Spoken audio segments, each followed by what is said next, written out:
अमेरिकी news website Axios का दावा सामने आया। ट्रंप के पास खामनेई और उनके बेटे की हत्या का प्लान। अमेरिकी अधिकारियों ने ट्रंप को ब्लूप्रिंट दिया। लिस्ट में खामनेई के कई उत्तराधिकारियों के नाम भी शामिल हैं। तो ट्रंप के सामने उनकी हत्या का प्लान आ चुका है, यह दावा किया जा रहा है।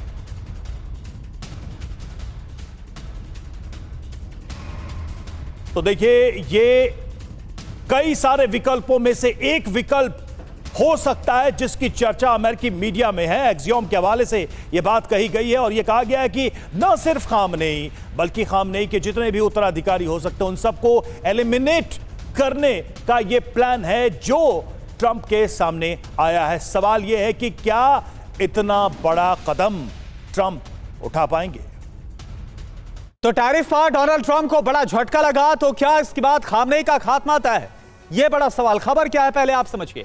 खामनेई और उनके बेटे की हत्या की जो प्लानिंग है वो अमेरिका में रची गई है। ट्रंप के पास मर्डर प्लान की पूरी डिटेल रिपोर्ट भी है कि कैसे इसको एग्जीक्यूट किया जाएगा। अमेरिकी अधिकारियों ने खात्मे की योजना भी बनाई है और इस प्लान को लागू करने के लिए कई स्तर पर तैयारियां की गई हैं। टारगेट लिस्ट में खामनेई के कई उत्तराधिकारी भी मौजूद हैं। पहला टारगेट कौन होगा? ईरान के supreme leader Ayatollah Ali Khamenei. दूसरा टारगेट मुश्तबा खामनेई जो उनके बेटे हैं। तीसरा टारगेट कई दूसरे जो उत्तराधिकारी हैं वो इनके टारगेट पर होंगे, यानी आयतुल्लाह अली खामनेई का अगर खात्मा हो जाता है तो जो उनके उत्तराधिकारी हैं, तमाम जो ऑप्शंस है, तमाम जो विकल्प हैं, उन्हें ही खत्म कर दिया जाए।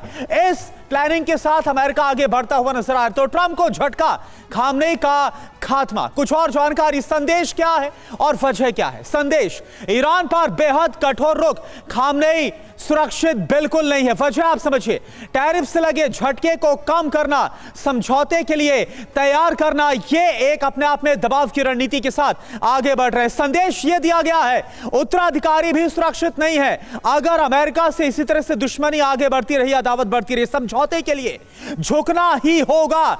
यह भी एक तरह से मैसेज क्लियर कर दिया गया है। इसके अलावा सत्ता में पूर्ण परिवर्तन संभव है। घरेलू राजनीति में जो मजबूती है वो भी कहीं ना कहीं अमेरिका दिखाता हुआ नजर आ रहा है। वजह क्या है? अमेरिका में बड़ी उपलब्धि का डंका, मजबूत नेता की जो छवि है वो बनाना है। हमारे साथ जो खास मेहमान है वो जुड़े हुए हैं। सबसे पहले आपसे उनका परिचय करा दे। Major general VK Datta sir defence expert के तौर पर हमारे साथ मौजूद है। सुशील कुमार सर हमारे साथ है, पूर्व राजदूत, और मनीष झा हमारे संवाददाता इस वक्त हमारे साथ जुड़े। मनीष, सबसे पहले मैं आपसे समझना चाहूंगा कि अगर यह सब कुछ इतना ही आसान होता, आयतुल्लाह अली खामनेई का खात्मा करना, उनके बेटे को, उनके परिवार का खात्मा कर देना, कोई भी उत्तराधिकारी वहां पर ना बचना, अगर इतना सब कुछ होता तो क्यों इतनी मस्कट, जनेवा की वार्ता, क्यों इतना हैवी डिप्लॉयमेंट?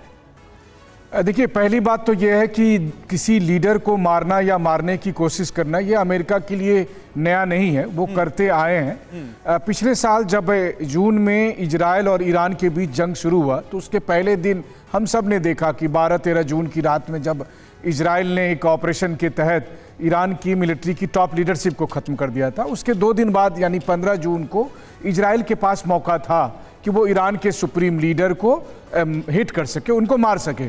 लेकिन जानकारी यही आई कि जब ट्रंप से कहा गया तो ट्रंप ने कहा नहीं, उनको मत हिट करो, नहीं तो काफ़ी दिक्कत हो जाएगी।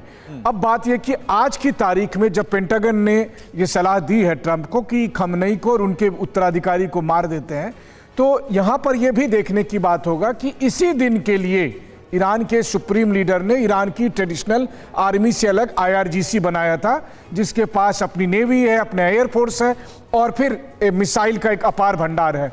तो अगर आप खामनेई को मारते हैं या मारने की कोशिश करते हैं, एक तो बात यह है, तो जाहिर है कि IRGC अपनी पूरी ताकत के साथ जवाबी कार्रवाई करेगा और तब तो युद्ध होना ही है।